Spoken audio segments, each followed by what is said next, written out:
할렐루야. 주무십니까? 너무 감동이 받아서 목이 메이신 것 같은데. 할렐루야. 아멘.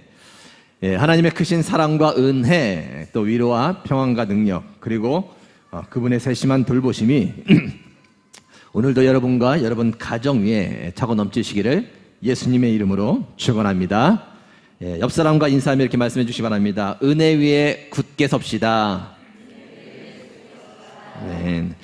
우리가 삶에서 일어나는 모든 어려움과 역경을 이기기 위해서 먼저 알아야 할 것이 있습니다. 그것이 무엇인가? 하나님의 참된 은혜입니다.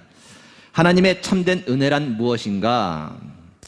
아무런 문제도 없고 사건도 일어나지 않고 모든 일이 막힘없이 잘 되고 어려움이 전혀 없는 그런 삶이 하나님의 참된 은혜인가?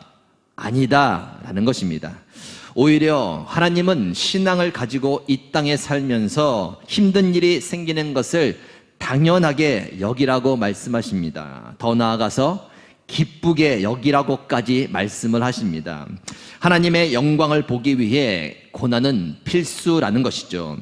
그러나 하나님은 그 고난 가운데 우리를 홀로 내버려 두지 않으신다고 말씀하십니다.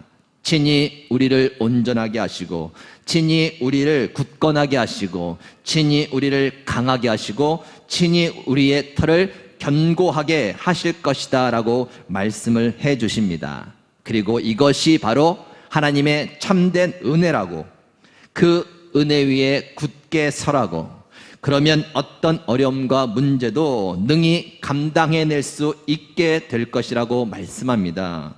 하나님께서 그 고난 가운데 친히 감당할 수 있도록 도와주시겠다는 것이죠. 지금까지도 우리는 그 참된 은혜의 힘으로 이곳까지 올 수 있었습니다. 지금 현재 상황과 형편이 어떠하든 그 하나님의 은혜는 계속 될 것입니다. 우리 옆에 분에게 다시 한번 말씀해 주시기 바랍니다. 하나님의 은혜는 계속 될 것입니다. 한 번 더 말씀해 주시기 바랍니다. 충분히 감당할 수 있습니다. 아멘. 하나님의 은혜는 계속될 것이며 그로 인해 우리는 충분히 감당할 수 있게 될 것입니다. 이것이 이제 지난주 설교 말씀의 요약이었고요. 오늘 말씀의 제목은 예수 신앙의 기준줄입니다. 예수 신앙의 기준줄.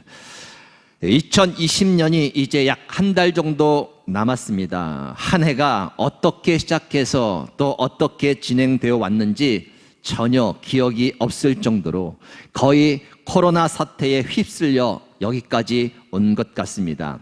좀 정신을 차리고 보니 한 달 정도 남았네요. 어쨌든 우리는 마무리를 잘 해야 할 것입니다. 어떻게 보면 좀 어수선한 상태가 계속해서 진행이 될 터인데, 이럴 때일수록 우리가 더욱 집중해야 할 것은 질서 잡힌 신앙생활을 해 나가는 것입니다. 여러분, 혹시 음이 흐트러진 기타 줄을 어떻게 맞추는 줄 아십니까? 조율이라고 하죠. 요즘에는 튜닝기가 있기 때문에 한 줄 한 줄 튜닝기에 맞추면 쉽게 맞출 수 있습니다. 그러나 예전에는 그렇지가 않았죠. 흐트러진 기타 음을 맞추기 위해서 가장 먼저 해야 할 일이 있었습니다. 그것이 무엇인가 하면 기준줄을 잡는 겁니다. 피아노 음을 쳐서 먼저 한 줄을 정확하게 맞춰서 기준줄을 잡아 놓는 것입니다. 그러면 그 다음부터는 좀 쉬워집니다. 그 기준줄을 가지고 다른 줄을 쳐가면서 나머지 음을 하나둘 맞춰가면 되는 것이에요. 그런데 여러분, 우리가 하는 신앙생활도 기준줄이 있다는 것을 아십니까? 어수선하고 흐트러진 우리의 신앙을 다시 질서 있게 하기 위해서 먼저 잡아야 할 기준줄이 있다는 것입니다. 그것이 무엇일까요? 한번 따라 하시기 바랍니다. 신앙의 기준줄은 예수님입니다. 한 번 더 합니다. 신앙의 기준줄은 예수님입니다. 목사님, 너무나 당연한 것 아닙니까?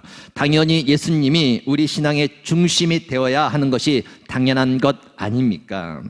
맞습니다. 너무나 당연한 이야기입니다. 그러나 너무나 당연함에도 불구하고 우리의 신앙의 중심이 다른 곳에 가 있고 다른 일에 분주하며 또 다른 주제로 인해 희미해지는 경우가 자주 발생하게 된다는 것입니다.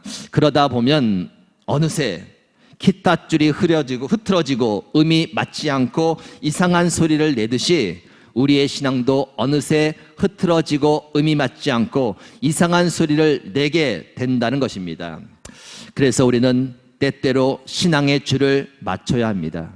신앙의 기준줄인 예수님께 초점을 맞추고 정확하게 예수님에 대한 신앙을 바로 세우는 일을 해야 한다는 것입니다. 그래야 그 나머지 신앙의 주제들도 자연스럽게 맞춰질 수 있는 것이죠. 오늘은 대림절 첫째 주가 시작되는 날입니다. 그런 의미에서 오늘 시작되는 대림절은 아주 중요한 절기입니다. 대림절은 어떤 절기인가? 대림절은 예수님께서 이 땅에 오신 성탄절을 기다리며 준비하는 4주간의 기간을 말합니다. 그리고 앞으로 다시 오시게 될 예수님을 맞이할 준비를 하는 기간이 바로 이 절기죠. 다시 말해서 예수님께 초점을 맞추는 기간이라는 겁니다. 분주하고 어수선하고 질서가 깨진 신앙의 상태가 되었다면 다시금 신앙의 기준에 틀인 예수님께 초점을 맞춰 하나 둘 신앙의 질서를 잡아가라는 절기가 바로 대림절이라는 것이죠. 우리 옆에 분에게 좀 이렇게 말씀해 주시기 바랍니다. 예수님께 초점을 맞춥시다. 한 번 더 말씀해 주시기 바랍니다. 예수님이 기준줄입니다. 예수님이 기준줄입니다. 예수님께 초점을 맞춰야 되죠. 여러분, 예수님에 대한 여러분의 신앙 고백은 무엇입니까? 예수님을 어떤 분이라고 생각하며 믿고 따르고 계시나요? 오늘 본문 말씀에 보면 예수님과 제자들의 대화 내용이 나옵니다. 그런데 가만히 보면 뭔가 예수님께서 마치 기타줄을 조율하듯이 그들의 신앙을 조율해 가는 듯한 대화가 흘러가고 있는 것을 볼 수 있습니다. 예수님께서 제자들에게 이런 질문을 하십니다. 13절, 사람들이 인자를 누구라 하느냐? 인자를 누구라 하느냐? 여기서 인자는 예수님 자신을 말합니다. 사람들이 나에 대해서 뭐라고 말하느냐라는 질문입니다. 그랬더니 제자들이 14절, 더러는 세례 요한, 더러는 엘리야, 어떤 이는 예레미야나 선지자 중에 하나이다 라고 대답을 합니다. 예수님께서 행하신 여러 가지 기적들과 말씀들을 듣고 보고 사람들이 예수님을 그렇게 생각하고 있었다는 겁니다. 어떤 사람들은 기적과 능력을 행했던 엘리야처럼 예수님을 그렇게 생각했고, 또 어떤 사람들은 죄에 대해서 지적했던 세례 요한처럼 그렇게 예수님을 생각했고, 또 어떤 사람들은 하나님의 말씀을 대언했던 예레미야나 또 다른 선지자처럼 그렇게 예수님을 생각하고 있었다는 것입니다. 그런데 예수님께서 그 대답에 만족을 하지 않으셨습니다. 예수님에 대해서 뭔가 정확한 음을 내고 있지 않은 듯 여기십니다. 그래서 제자들에게 또 물으십니다. 15절, 너희는 나를 누구라 하느냐? 뭔가 예수님에 대해서 정확한 음을 내기를 바라시며 던지신 질문이겠죠. 아니, 어쩌면 정확한 음을 내게 하시기 위한 질문이었습니다. 제자 중에 베드로가 이렇게 대답을 합니다. 16절, 주는 그리스도시요 살아계신 하나님의 아들이시니이다. 음이 맞았을까요? 틀렸을까요? 그 대답을 듣고 예수님께서 크게 놀라워하며 이렇게 칭찬하십니다. 17절에서 18절, 바요나 시몬아, 네가 복이 있도다. 이를 네게 알게 한 이는 혈육이 아니요 하늘에 계신 내 아버지시니라. 또 내가 내게 이르노니 너는 베드로라. 내가 이 반석 위에 내 교회를 세우리니 음부의 권세가 이기지 못하리라. 무엇입니까? 그 음이 맞았다는 것입니까? 틀렸다는 것입니까? 음이 맞았다는 것이죠. 맞아도 아주 정확하게 잘 맞았다고 지금 흥분해서 말씀을 해 주시는 거예요. 자, 여기에서 우리가 먼저 생각해 봐야 될 것이 있습니다. 예수님께서 왜 그들에게 그런 질문을 하셨는가입니다. 조율을 하기 위함이라고 앞서 말씀드렸습니다. 예수님이 어떤 분이신지 정확하게 음을 낼 수 있도록 하시기 위함이라고 말씀드렸습니다. 그런데 왜 그것이 필요했느냐라는 것이죠. 자, 그것은 그 질문을 하셨던 곳의 그 지역과 그 질문을 하셨던 그 시기, 그때를 보면 쉽게 알 수 있습니다. 13절 말씀해 보면 이렇게 나오죠. 예수께서 빌립보 가이사랴 지방에 이르러 제자들에게 물어 이르시되 라고 납니다. 어디에서 그것을 물어보셨습니까? 빌립보 가이사랴라는 지방입니다. 그곳은 어떤 곳인가? 전에 저도 이스라엘에 갔을 때에 그 지방 빌립보 가이사랴에 가본 적이 있었습니다. 근데 이 지역은 우상이 아주 많았던 곳이었습니다. 갖가지 모양의 우상을 만들어서 곳곳에 세워놓고 수많은 사람들이 그곳에 오가면서 그 앞에 절을 하고 자기의 소원을 빌고 했던 곳이 바로 빌립보 가이사랴라는 곳이죠. 예수님께서 제자들에게 그 질문을 하신 때는 언제였는가? 자, 본문에 기록된 16장 뒤를 계속해서 이어가 보면 예수님께서 행하신 기적의 사건들이 아주 많이 나옵니다. 각종 병자들을 고쳐주시고 귀신을 쫓아내주시고 무리를 걸으시고 오병이어의 기적을 행하시는 내용들이 나옵니다. 다시 말해서 사람들이 예수님께서 행한 기적들 때문에 뭔가 기대가 높아졌고 예수님에 대해서 나름대로의 꿈을 꾸고 있었던 바로 그때에 그 시기에 예수님께서 제자들에게 그와 같은 질문을 하셨다는 것입니다. 무엇을 의미하는 것이겠습니까? 그들의 신앙의 상태를 점검해 보실 필요가 있었다는 것입니다. 예수님을 믿고 따르며 나름 신앙생활을 하고 있었지만 진정 그들의 신앙이 정확한 음을 내고 있는지 점검해 보실 필요가 있었다는 것이죠. 우상 앞에서 절을 하며 각자의 손을 빌고 있었던 사람들 틈에서 그들이 어떤 신앙의 소리를 내고 있는지 예수님께서 점검해 보실 필요가 있었다라는 것입니다. 다시 말해서 예수님을 통해 그들의 신앙이 다시금 바르게 조율이 되고 정리가 되게 하시기 위해 바로 그 장소에서 바로 그 시기에 그 질문을 던지셨다라는 것이죠. 사랑하는 미랄교회 성도 여러분, 요즘 여러분의 신앙의 상태는 어떠신가요? 예수님께서 중심에 계신가요? 예수님이 여러분에게 어떤 존재로 계시나요? 혹 여러분이 바라고 원하는 소원을 들어줄 분으로 여기고 계신가요?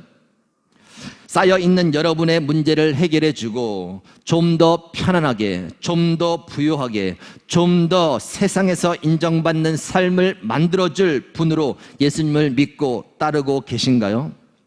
만약 그렇다면 정확한 음을 내지 않고 있는 것입니다. 마치 빌립보 가이사랴 지방에서 각종 우상들 앞에 절을 하고 각자의 소원을 빌고 있는 사람들처럼 그런 신앙의 소리를 내고 있는 것입니다. 놀라운 기적만 바라고 세상적인 성공과 안락함과 부유함을 바라고 예수님을 따르고 쫓았던 그 당시 수많은 사람들처럼 잘못된 신앙의 소리를 내고 있는 것입니다. 오늘 다시 한번 신앙의 조율을 하실 수 있기를 바랍니다. 예수님은 베드로의 신앙 고백을 놀랍게 여기셨습니다. 왜요? 바로 그것이 예수님에 대한 정확한 의미였기 때문입니다. 다시 한번 상기합시다. 한번 따라해 주세요. 주는 그리스도시요 살아계신 하나님의 아들이십니다. 한 번 더 합니다. 주는 그리스도시요 살아계신 하나님의 아들이십니다. 아멘. 예수님은 그리스도이십니다. 그리스도라는 말은 메시아라는 말입니다. 하나님은 이스라엘 백성들에게 메시아에 대한 약속을 해 주셨습니다. 메시아를 통해 그들을 구원해 주실 것이라는 약속을 해 주셨습니다. 그 구원은 죄로부터의 구원이었습니다. 죄로 인해 영원한 형벌을 받게 될 그들을 구원해 주시기 위해 메시아를 약속해 주신 것입니다. 악한 영들의 통치를 통해 묶여서 죄의 종으로 살아가던 그들을 그곳에서 벗어나게 해 주실 메시아, 그 구원을 약속해 주신 것입니다. 그래서 그들은 메시아를 기다렸습니다. 아주 오랫동안 기다렸습니다. 힘들면 힘들수록, 억압을 받으면 받을수록 그들은 더 간절히 메시아를 기다렸습니다. 드디어 때가 되어 약속하신 그 메시아가 오셨습니다. 예수님이시죠. 그런데 사람들이 예수님에 대해 다른 말들을 합니다. 하나님께서 원하셨던 그 신앙의 의미 아니라 각자가 원하는 음을 내기 시작했습니다. 예수님을 믿으면 내 병이 고칠 수 있을 거야. 예수님을 믿으면 내 사업이 성공할 수 있을 거야.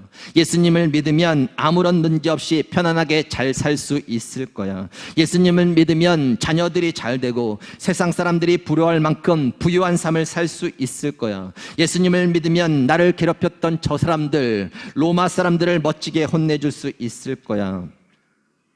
어떻게 보면 다 가능한 바람들입니다.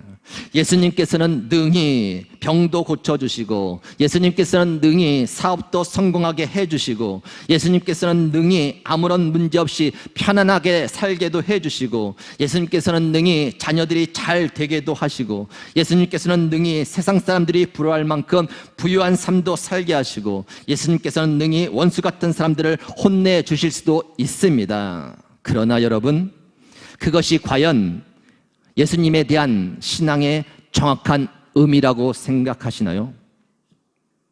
혹이라도 만약 그와 같은 나의 바람이 이루어지지 않으면 어떻게 하나요?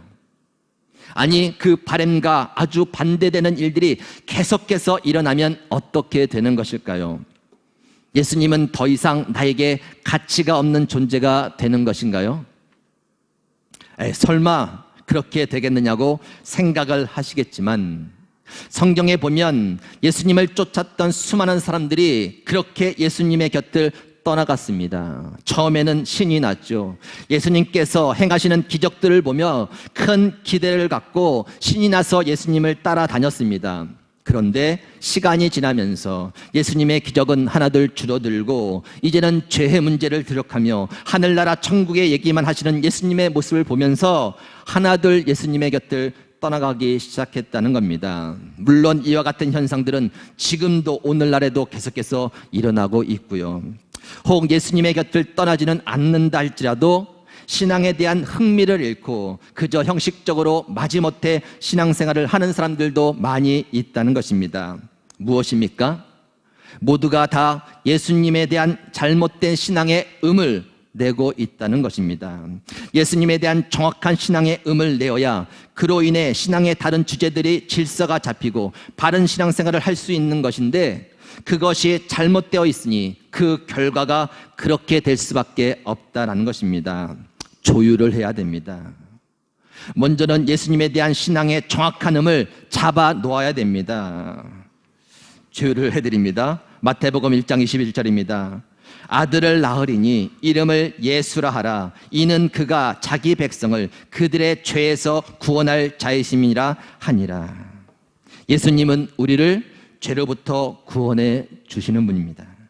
예수님은 메시아, 그리스도, 우리의 구원자이시고 살아계신 하나님의 아들이십니다. 왜 살아계신 하나님의 아들이어야 하는가? 죄를 대속할 수 있는 자격은 죄가 없는 자만이 가능합니다. 이 땅의 모든 사람들이 죄를 범하였음에 하나님의 영광에 이르지 못하였다고 말합니다. 무슨 의미입니까? 이 땅에 그 누구도 죄를 대속할 자격이 없다라는 거예요. 그래서 살아계신 하나님의 아들이 직접 육의 몸을 입고 이 땅에 내려오신 겁니다. 죄가 없으신 예수님만이 죄를 대속할 자격이 되시기 때문에 굳이 육의 몸을 입고 이 땅에 내려와 우리를 위해, 우리의 죄로부터 구원해 주시기 위해 십자가에서 죽음을 보셨다는 것이죠. 바로 그 사건에 초점을 맞추라는 것입니다. 그것으로 인해 늘 예수님께 감사하며 살아가는 것입니다. 비록 이 땅에서 내가 바라고 원하는 대로 일이 진행되지 않을지라도 나를 구원해 주신 예수님 때문에 감사하고 기뻐하고 만족하며 살아가라는 것입니다. 그것이 예수님에 대한 정확한 신앙의 의미입니다. 조율하실 수 있기를 바랍니다. 히브리서 2장 3절 말씀입니다. 우리가 이같이 큰 구원을 등한히 여기면 어찌 보응을 피하리요.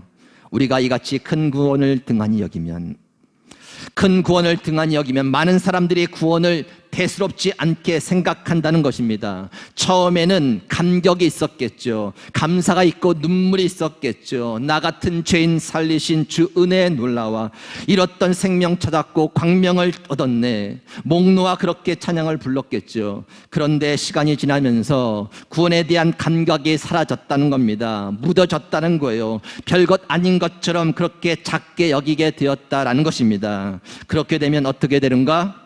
예수님의 존재가 작게 여겨지는 거예요. 나를 구원해 주신 예수님이 감사할 뿐입니다 라는 것이 아니라 그 예수님은 나의 다른 바람들을 이루기 위한 도구로 여기게 된다라는 것입니다. 신앙의 의미 완전히 잘못되게 된다는 것이죠.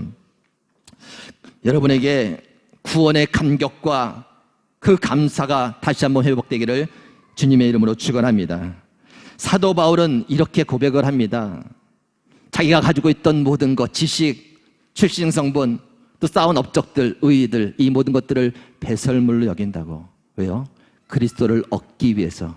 그리스도를 아는 지식이 가장 고상하다고 그렇게 이야기합니다.